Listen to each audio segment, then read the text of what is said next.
winding, kailangan natin kuha muna tayo ng pattern. Ito yung inner, ito yung outer winding. So ang number of turns nito is 45. Bali 90 to, so divide to 45. So ito na yung kahalagahan ng pagkuha natin ng data. Ayan. So kada dulo ng winding is B1 number 1, ending number 2, beginning, ending 1, 2, 3, 4, 5, 6. So gano'n na yan pagpasok dito. So ipasok na natin yung isang winding para makita natin. So ito, nasulot na natin yung isang coil.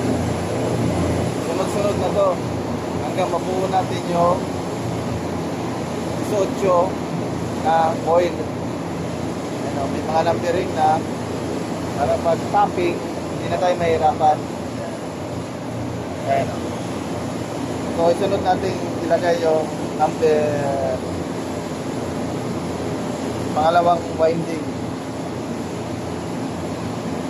So kapag kailangan pala nito gumawa tayo nito na cover insulator, mylar din to. Ito yung sa ibabaw na pang-cover. Okay, lagay natin yung number pangalawang winding.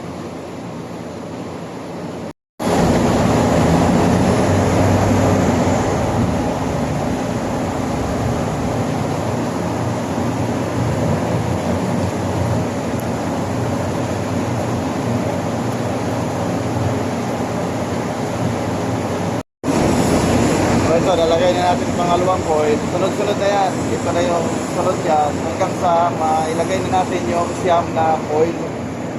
So may mga numbering na rin based doon sa data na nakuha natin. Yan.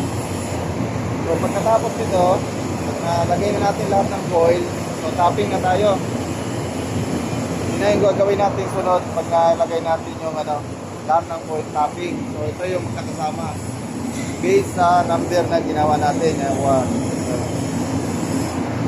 Pagkakasunod-sunod. Okay, next video is tapping tayo, and then paano ba ito lalagyan pa ito ng separator dito, then tatalian pa ito.